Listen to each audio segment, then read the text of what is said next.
going to talk this morning about the whole congregation of Israel that were complaining. I am not going to talk about the workers who were grumbling. Why? Because it is not applicable at St. Stephen United Church of Christ. I have been here 18 years, and I've never heard you folk complain or grumble. So thank you for that. I am going to talk about these two passages, though. I think they are connected. I think they are important. And I think they are life-changing.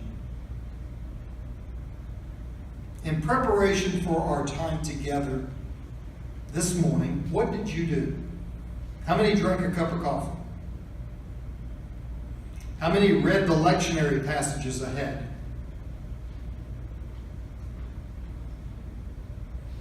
How many ate breakfast? How many read the newspaper? How many watched CBS Sunday morning? How many brushed your teeth? Oh, I see the hands. How many of you actually had to leave your home to prepare for our time together this morning? Did you spend some time in prayer, asking God to speak to you particular during this worship service? I did all of these things, except I did not watch CBS nor read the paper this morning. I was really busy preparing for worship, for faith development, making coffee, getting our PowerPoint ready for the insurance report on the damage to our portico later after this worship. I hope that you too get into the practice of preparing for worship each Sunday. It can and does make a huge difference in what you and I get out of worship if we are prepared. I did read a blog this week produced by The High Calling. Anybody remember that show, The High Calling? It's a blog, and there's also a little bit of a 4-minute deal on WHAS occasionally.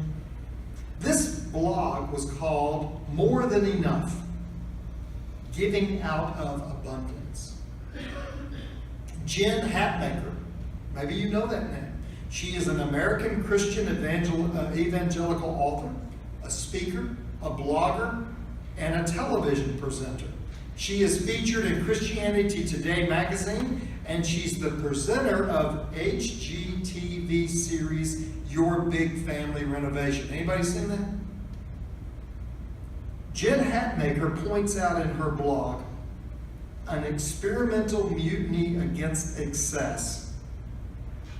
That if you earn more than $35,000 per year, you are in the top 4% of the wealthiest people in the world. Whoa. If you earn $35,000 a year, you're in the top 4% of the wealthiest people in the world. Furthermore, if you earn more than $50,000 per year, then you are in the top 1% of the wealthiest people in the world. With the median annual household income in the United States averaging just around $50,000 since the mid-1990s, that would mean that the average American is among the 1% wealthiest in the world. That would mean that almost everyone in this sanctuary today is in the top 10% of the wealthiest people in the world. That would start a conversation at lunch, wouldn't it? I'm in the top 10% of the world, of the wealthiest people. I have to pinch myself because according to these numbers, I am far more affluent than I think I am. But Jen Hatmaker goes on to write, when I look around, I can always find someone who has more than me. More money, more education, a better job, a bigger house, a nicer car, and a larger TV. In fact, she says, when I compare myself to others around us, it's difficult to see how much I really have. But if I look beyond our borders, if I look at the whole world and remember that God so loved the whole world that he sent his Son to the whole world, then it's easy to see my abundance is so much more compared to the rest of the world's abundance. She says, I have enough. In fact, if I'm honest with God and myself, I have more than enough. That's what abundance means. More than enough. That is all a matter of perspective, is it not? When we change our worldviews, we see that we live in a life of abundance because we actually have more than enough. That is relative to the rest of the world. Then a significant step of growth has occurred in our awareness and in our faith development, and God is asking us to grow in our faith. The majority of the world's resources do, though, pour into the United States. The more I read, the more I come to understand that we as Americans live in that tension of losing focus on what abundance is and what scarcity really is. I have to admit, there have been many times in my life, this is Jim speaking, that I hardly noticed my own prosperity or was even acutely aware of the poverty of so many others. I have to admit that I need to work on that. I also read another publication this week as I prepared for our time together. As I prepared for this time together with God and with you this morning, I read something else. It happened to be a sermon. It was a sermon preached by Bob Kittendorf's Old Testament professor at Eden Seminary, the distinguished Walter Brueggemann. The sermon was entitled, The Liturgy of Abundance and the Myth of Scarcity. Subtitle, Consumerism and the Religious Life. And between the blog by Jen Hatmaker and the sermon and our two passages this morning that Donna read for us, I started to get the feeling that the Holy Spirit was speaking to me about the difference. The difference between living life from the lazy boy chair of scarcity and living life from the dump truck of abundance. If you and I watch and interact with life from our lazy boys, we are only spectators. But if you and I are actively driving through life in our dump trucks, we are going places, we are seeing people, and we are moving life literally as life. Brueggemann points out that our lives should be dump trucks of abundance. His emphasis is on each of us discovering a liturgy of abundance that is reflected in our daily lives. That would mean that our lives are living sacrifices, holy and acceptable to God, because we are driving a dump truck of abundance and just looking for places to share from our abundance. If a dump truck is backing up, what do you hear? That annoying beep. And you know something is going to occur. Way back in the 12th chapter of Exodus, God through Pharaoh tells Moses and Aaron, take your people and leave. Take your flocks and your herds and just get out of here, Pharaoh says to Moses, Aaron, and the children of Israel. When the children of Israel are in the middle of the wilderness, beyond the reach of Egypt, they still look back and think we had it so much better in slavery. And they start to complain. In answer to the people's fears and complaints, something extraordinary happens. God happens abundantly. God's love comes trickling down in the form of quail and in the form of manna. This morning I was fixing my breakfast.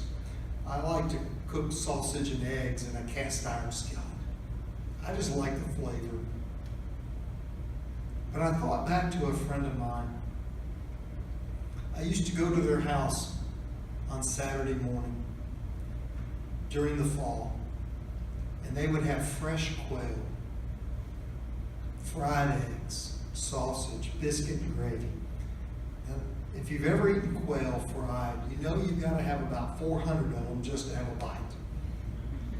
But the tender meat coming off of them, fried in bacon grease, there's nothing better. And I kept thinking to myself, I've only had some quail, God. Quail, God, God, give me some quail. It didn't happen. But I did have what I needed. God happens abundantly in the wilderness, through quail in the evening and through manna in the morning. They actually say, as Donna read for us, what is it? That's the word manhood, manhood. And that is where the word manna is born. They had never before received bread as a free gift that they couldn't control, a free gift that they couldn't predict, a free gift that they couldn't plan for, a free gift that they couldn't own. The bread they had received before was kneaded and baked and blessed and broke and shared, but this bread is being dumped on them from the heavens as if a dump truck is ridding itself of its load. Every morning. The meaning of this strange narrative is that the gifts of life are indeed given by a generous God every morning by morning. New mercies we see. It's a wonder. It's a miracle. It's an embarrassment. It's irrational. But God's abundance transcends the market economy every time. We need to know that, people of faith. 3 things happened to this bread in Exodus 16 that Donna read about for us earlier. First, everybody had enough. Oh, I like that. Everybody. Secondly, because Israel had learned to believe in scarcity way back in Egypt, people started to hoard the bread. Oh, I'm going to get a little extra. I'm going to stick it back. I'm going to hold on to it. And thirdly, when they tried to save it back, when they tried to put it in the bank, when they tried to hold on to it, when they tried to hide it from their friends and family members, it turned sour and it rotted. We need to hear this. You and I cannot store up God's generosity. We have to share it at that moment. That is a powerful and yet troublesome statement. When it comes to God's generosity, we cannot put God's generosity in the bank. It has to be spread around, liberally like a dump truck dropping its contents with wild abandonment. We struggle with this, though, today as people of faith and in the West. We hoard God's resources and try to even profit off of them, while all the while God is inviting us to liberally share the things God has given us, like a dump truck dropping its contents with wild abandonment. We who are now the richest nation in the world are today's main coveters. We never feel that we have enough. We have to have more and bigger and better, and this insatiable desire is destroying us spiritually. Whether we are liberal or conservative Christians, whether we are liberal or conservative, we must confess that the central problem in our lives is that we are torn apart by the conflict between our attraction to the good news of God's abundance and the power of our belief in scarcity. A belief that can make us greedy, mean, and even unneighborly. We also hear God's gospel story that Donna read for us this morning, and we cringe. We cringe because this story is so opposite of how our culture says we are to be engaged in business and in work. God was so counterculture with the children of Israel. Jesus was so counterculture with the Jews and the Romans in his day, and we, the church, are invited to be countercultural with the world that we live in today. We spend our lives trying to work hard for our money and invest that money so that we can have security and financial salvation. We live in a present state of tension. We read the Bible, but we keep looking over at the screen to see how the market's doing. We read the Bible on a good day, but we watch our bank accounts for truth and salvation. And God says to us that this story ends in despair. This story of living a life of scarcity gives us a present tense of anxiety. It gives us fear. It creates greed and eventually brutality. This story of living a life of scarcity produces domestic abuse in homes, indifference to the poor, the mantra of more wars and divisions between people, and environmental racism. It tells us not to care about anyone else but ourselves, and it is the prevailing creed of the West today. And we live right in the middle of the West. This story of the life of scarcity has Ayn Rand's fingerprints all over it. And this story of living a life of scarcity is just the opposite from the life that Jesus has invited you and me to live. Telling parables was one of Jesus' revolutionary activities. For parables are subversive reimaging of the idea of reality.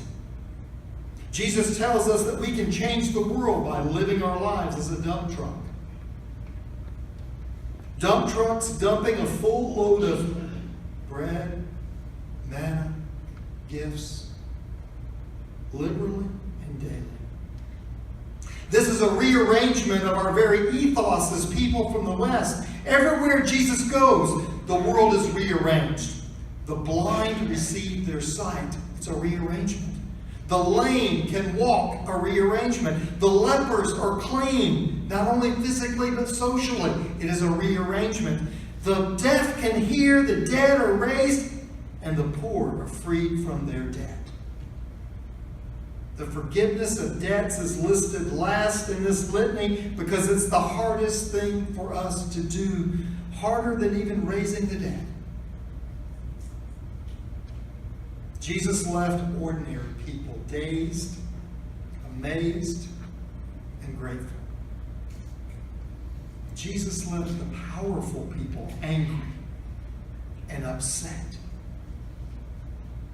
Jesus rearranged the order of order because every time he performed a wonder, they, the establishment, lost a little bit of their personal clout. The wonders of the new age of the coming of God's kingdom may scandalize and upset even us today. They dazzle us, but they also make us very nervous. In fact, when we read today's parable, we even question God. The truth is that we complain against God about this economic practice of paying everyone the same wage regardless of how much they worked.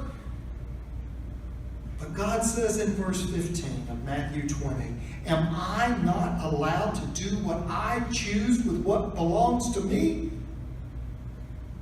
This is God speaking. Or are you envious, upset, angry, jealous, threatened because I am a generous God? God is saying to us and to the world, don't hate on me because I love each and every one of you from a place of abundance. And please don't live in a place of scarcity anymore. God is saying to us, each one of us, you want to sit in your safe, lazy boys of scarcity and then complain when I back up the dump truck of abundance and offer goodness and offer grace to people that is not even you. God is saying, why do you want to complain about my generosity? And why do you want to grumble against me?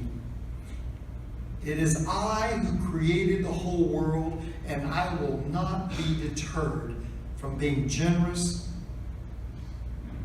and you should not be either. Or, of course, they in the parable were indeed jealous and angry. They, in the story, had worked hard all day, but the landowner had made them equal to the workers who only worked for a partial part of the day. They, in the story, had understood labor and economics according to the world's rules, but the landowner, who we see as God, had played according to kingdom rules. Nowhere had they been warned that the rules were different. And by telling this story, Jesus warns us that the rules are already different for you and I today. Like it or not, we are to be playing by God's rules. Many people, both inside and outside of the church, haven't a clue that Jesus is talking about God's economy in this parable. One of the reasons they don't have a clue is because we, the church, haven't taught and modeled it for them. I like your honesty earlier, Donna. Thank you. We in the church want to take this passage out or skip over it because we are uncomfortable with the uncomfortability of it. But we must begin to do so now, no matter how economically compromised we may feel. God is abundant, and we should be abundant also. God is generous to a fault, and we should be faithfully generous to a fault also. Our world absolutely needs this good news. And our lives are just waiting to be liberated through it. It has nothing to do with being Republican or Democrat, liberal or conservative, socialist or capitalist. It has everything to do with being a child of God, a follower of Christ. Those vows we took in our confirmation.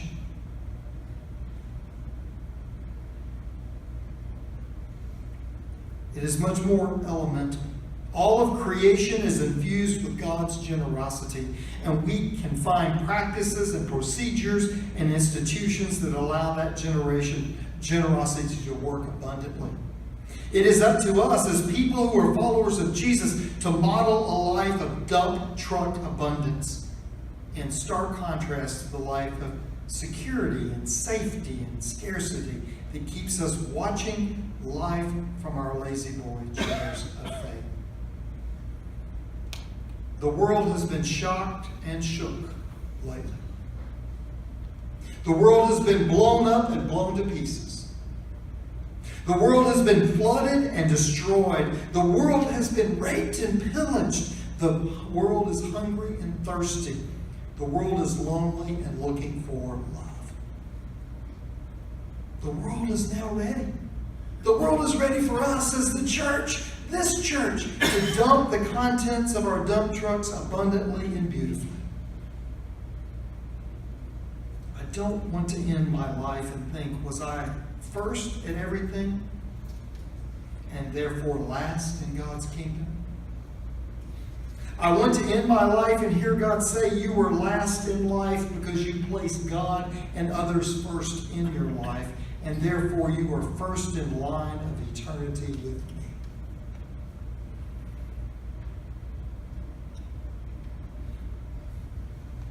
I want to close with this modern day parable. It's very short, gets to the point, which you've asked me to do, and I haven't this morning. It's short and it's sweet, but it comes with an invitation. Listen to this story. Two pastors' spouses were visiting each other. One was named Sandy, the other was named Tina. And as they were visiting with each other, they took time to sew and to mend their significant other's pants. The first pastor's spouse, Tina, said, my husband Jim and the pastor of the church is just beside himself. He doesn't know what to do anymore. He is so tired and depressed. He said he is just ready to give up and resign. The other pastor's spouse, named Sandy, as she is mending Bob's pants, said, I am sorry to hear that, because my husband Bob is pastor and he has never been happier. Our membership is growing and we are out of our financial burden as a couple and as a church. We have such a large and loving congregation. Life could not be any better than it is right now.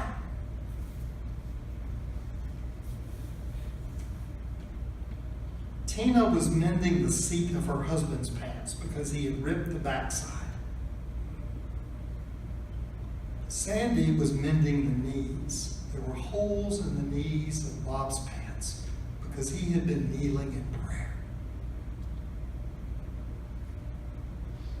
If we are going to be a witness to the world, if we are going to be a loving and vibrant congregation that is full of God and full of people, if we are going to be living out of the shadows of scarcity and in abundance of God's love and grace, then today I invite you to ask God to change all of our hearts.